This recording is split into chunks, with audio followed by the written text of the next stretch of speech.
Royal institute के director साहब JL Kumawat जी, मंचासीन तमाम जो गणमान्य लोग हैं और प्यारे बच्चों, आप में से बहुत सारे लोग हैं जो डॉक्टर बनना चाहते होंगे। एक बार मुझे बता दीजिए एक नंबर जो डॉक्टर बनना चाहते हैं, हाथ उठा करके। अच्छा खासा नंबर है और ठीक है। मैं डॉक्टर नहीं हूं और ना ही मेरे पास कोई ऐसी रेमेडी है जिससे मैं आपको डॉक्टर बना सकता हूं। पर 20 साल पहले मैं भी आपकी जगह ही बैठा था और मैं भी डॉक्टर बनना चाहता था।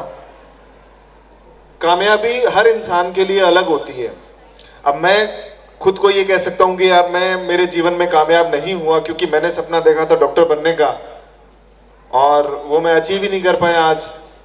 तो मैं अगर उस पर्सपेक्टिव से देखूं तो आज मैं कामयाब नहीं हूं। मैं जब स्कूल में था तब इतने सारे न तो कोचिंग इंस्टीट्यूट्स थे, न बहुत सारी किताबें थी, कुछ भी नहीं था। टेक्स्ट बुक के अलावा हमारे पास कोई रेफरेंस मटेरियल नहीं होता था।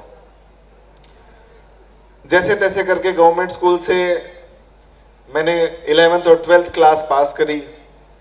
और उस समय, अब जैसे आपके नीट चल रहा है, उससे पहले कोई और एग्जाम था जब हमारा टाइम था। क्योंकि अब मेरी उम्र इतनी हो गई है जब मैं ये कह सकता हूँ कि हमारा टाइम था, क्योंकि 20 साल पहले की बात है, वो एक लंबा पीरियड होता है। 20 साल पहले का एग्जाम होता था जिसको बोलते थे Rajasthan pre medical test, RPMT। उस समय जब मैंने 12वीं क्लास पास करी थी तो मेरी उम्र थी 15.5 साल और उसमें एज रिक्वायर्ड थी 16 साल, तो मैं वो फॉर्म ही नहीं भर सका। और उसके बाद जब सिचुएशन ऐसी होती है कि जब आप कोचिंग नहीं कर सकते और आप ऐसी पारिवारिक परिस्थितियों से जूझ रहे हो, तब आपको ये लगता है कि आपको एक सेफ और ऐसा ऑप्शन चुनना चाहिए जो श्योर शॉट हो, आपको कोई ना कोई सरकारी नौकरी दिला दे। तो 12वीं कक्षा के बाद में प्राइमरी जो टीचर होते हैं उसके लिए एक ट्रेनिंग प्रोग्राम होता है जिसको BSTC कहते हैं। उस BSTC में मैंने एडमिशन ले लिया और RPMT को मैंने साइड में छोड़ दिया। अब 2 साल लगा करके मैंने BSTC पास करी। मेरे साथ जो भाई साहब आए हैं उन्होंने भी सेम, हम एक ही क्लास से हमने BSTC पास करी थी। और 2012 के अंदर जब वैकेंसी आई तो उसमें हम लोग सिलेक्ट हो गए एज ए टीचर। हालांकि ऐसा नहीं है कि ये मेरा पहला ही प्रयास था और मैं बहुत ही विलक्षण व्यक्ति था और मैंने जैसे एग्जाम दिया वैसे ही मेरा सिलेक्शन हो गया। मैंने बहुत सारे एग्जाम ऐसे दिए जिसमें मैं पूरी तरह से फेल हुआ। जैसे पटवारी का एग्जाम मैंने दिया, LDC का दिया, बैंकों के 50 एग्जाम दिए, किसी में पास ही नहीं हो पा रहे थे क्योंकि लक्ष्य एक नहीं था, पता नहीं था कि करना क्या है, गाइड करने वाला कोई था नहीं। BSTC करने के बाद में जब टीचर लग गए तब फिर सबके मन में ये होता है कि अब तो सरकारी नौकरी आ गई, अब तो महीने की सैलरी आ रही है, अब पढ़ने की और आगे बढ़ने की जरूरत ही क्या है। तो सब ठीक है, लेकिन एक ये होता है सेल्फ एक्चुअलाइजेशन की एक प्रोसेस होती है जिसमें व्यक्ति ये फील करता है कि जो कैपेबिलिटी आपके अंदर है उस कैपेबिलिटी को आप रिडीम करो और उस लेवल तक जाओ जहां पर आप जा सकते हो।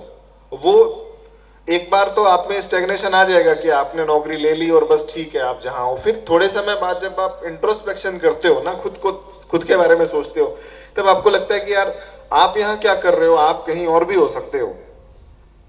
तो मेरे एक मित्र के सलाह पर मैंने RAS परीक्षा का फॉर्म भरा। उसके बड़ा दबाव देने के बाद मैंने फॉर्म भरा। मैं वो भरना नहीं चाह रहा था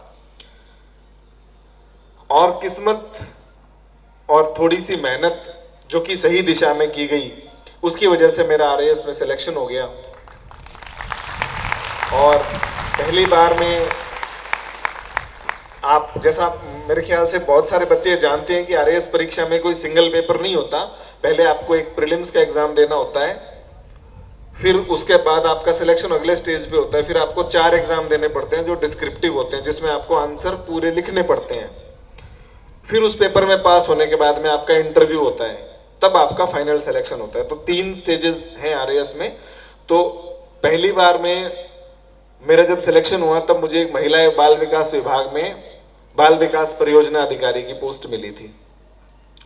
उसी नौकरी के दौरान तैयारी करते हुए फिर मैंने दूसरी बार पेपर दिया,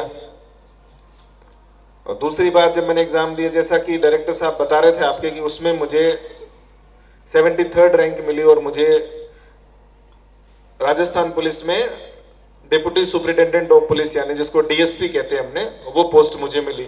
उस पोस्ट पे मैं 3 साल तक मैंने उसमें काम किया, और उसके साथ ही फिर मैंने जो वो होता है ना कि आप और आगे तैयारी करो और अपने आप को इम्प्रूव करो, तो फिर मैंने एक बार और वो एग्ज़ाम दिया, और अगली बार एग्ज़ाम में मुझे 37th रैंक मिली, और जो आरएएस की जो प्रॉपर जो जिसको आरएएस बोलते हैं, राजस्थान एडमिनिस्ट्रेटिव सर्विस, वो पोस्ट मुझे मिली, और इस पोस्ट पे मैं लगभग 4.5 साल से काम कर रहा हूँ। और बहुत सारे इवेंट्स में मैं जाता हूँ, बच्चों से मिलता हूँ, बात करता हूँ, तो मैं ये मानता हूँ कि आपका जो अभी जो आप इस कोचिंग में बैठे हो, इतनी प्रेस्टिजियस कोचिंग है ये राजस्थान में, इवन पूरे इंडिया में इस कोचिंग का नाम है। आप सब लोग भी पूरे राजस्थान से और अक्रॉस मतलब जो नेबरिंग स्टेट्स हैं वहाँ से भी बहुत सारे बच्चे आए हुए हैं, पढ़ रहे हैं।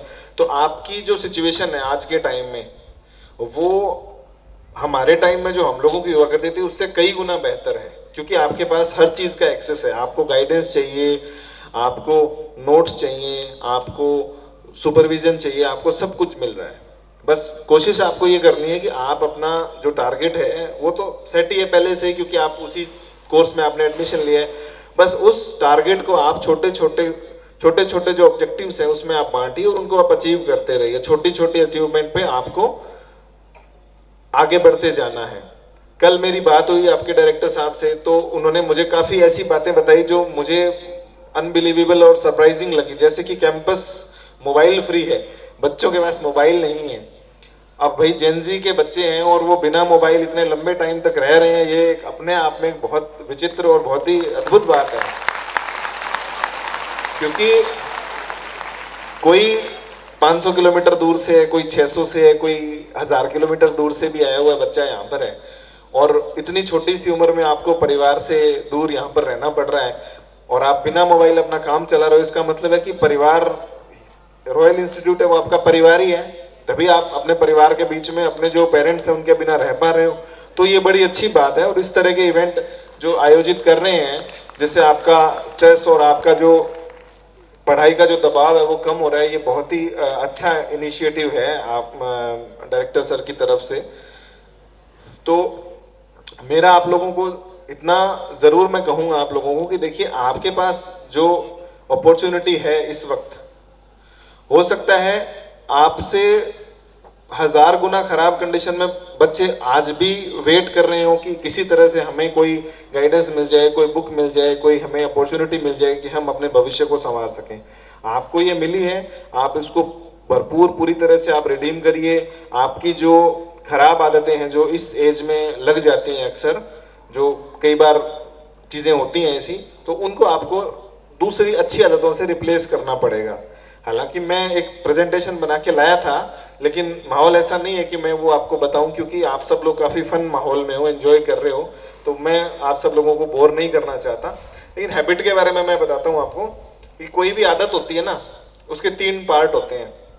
सबसे पहला पार्ट होता है ट्रिगर, कि कोई आपको खराब आदत लग गई तो वो ऐसा नहीं है कि वो 24 घंटे वो आदत चलती रहती है, उसको कोई एक चीज़ ट्रिगर करेगी।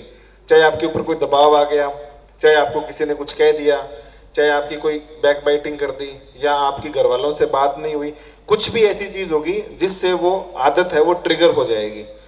तो ट्रिगर तो चीज़ें होंगी, ज़िंदगी है तो उसमें सब तरह के दबाव भी आएंगे, चीज़ें आपको मिलती रहेंगी, ऐसी हालात ऐसे होते रहेंगे कि वो ट्रिगर पॉइंट है वो बार बार आपका हिट होता रहेगा।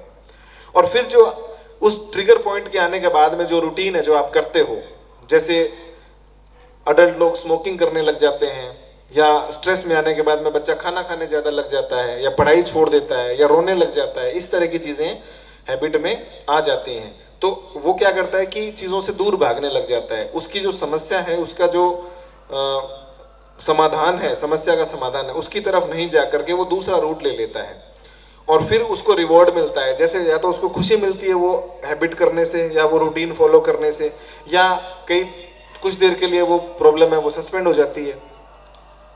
अब खराब आदतें हम सब में होती हैं, कोई जल्दी नहीं उठ पाता, कोई ज़्यादा समय तक पढ़ाई नहीं कर पाता, या फिर एक दूसरे से हम लोग बातें करने में इतने बिजी हो जाते हैं कि हम पढ़ाई का टाइम वेस्ट कर देते हैं। तो हम अपनी आदतों को, ऐसे नहीं कि हमें आदतों को बदल नहीं सकते, बस हमें ये देखना है कि जब वो ट्रिगर पॉइंट आए जिसमें हमें वो काम करने की लत है, जो गंदी आदत हमें है, उसको हमें अच्छी रूटीन से रिप्लेस करना है। जैसे आपको स्ट्रेस हुआ तो आप क्या करोगे, जैसे आपको लगेगा कि यार मेरे को तो बहुत डिप्रेशन फील हो रहा है या मेरे को स्ट्रेस हो रहा है, मुझे घर वालों की याद आ रही है, मैं बात करूं। आप बात नहीं कर सकते घर वालों से, आपके पास फ़ोन नहीं है, जो व्यवस्था हॉस्टल में है उसको आपने पहले ही रिडीम कर लिया, तो अब आप क्या करोगे? अब आप किसी आपसे जो इंटेलिजेंट, जो स्मार्ट, जो अच्छा दोस्त है आपका, उसके साथ आप बात कर सकते हो, वो आपके कैंपस में ही मिलेगा। आदतों को बिगाड़ने में, या आदतें कैसी होती हैं उसी से हमारी पूरी पर्सनैलिटी बनती है, और पर्सनैलिटी हमारे आसपास के जो लोग हैं, हमारी जो संगति है, हमारे जो पीयर ग्रुप है, उससे बनती है। अगर आप ऐसे दोस्तों के साथ रहोगे, या आपके रूममेट्स ऐसे हैं, आप तो ठीक हो लेकिन आपके रूममेट्स हैं वो आपसे इंटेलिजेंट नहीं है, या वो पढ़ाई में ध्यान नहीं देते, या वो बातें ऐसी करते हैं, तो आप भी धीरे धीरे उनके जैसे बन जाओगे। एक कहावत है कि एक कमरे में अगर आप सबसे ज्यादा इंटेलिजेंट आदमी हो, इसका मतलब क्या है? अगर एक कमरा है, बंद कमरा है, उसमें कुछ लोग हैं, आप भी उसमें हो, और आप उस कमरे के सबसे होशियार और सबसे स्मार्ट आदमी हो, इसका क्या मतलब है? कि आप गलत कमरे में हो, आपको उस कमरे में नहीं होना चाहिए। क्यों? क्योंकि आपके साथ जो लोग हैं वो आपसे कम इंटेलिजेंट हैं।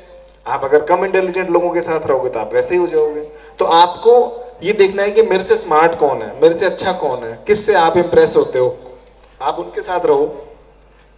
और जो आपको लग रहा है कि भाई आप, मेरा दोस्त है वो हैबिट नहीं छोड़ पा रहा, या उसको वो पढ़ाई नहीं कर पा रहा, तो उससे आप बात करके उसकी आप मदद कर सकते हो, लेकिन अपना नुकसान करवा करके उसकी मदद नहीं करनी।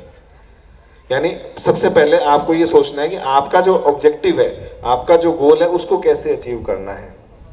आई होप आप सब लोग आपका जो गोल है, आपका जो टारगेट है, उसके लिए आप सारे कमिटेड हो, और जो इंस्टीट्यूट है वो आपको ऑलमोस्ट सारी फैसिलिटीज़ प्रोवाइड करवा रहा है बड़े अच्छे लेवल पे।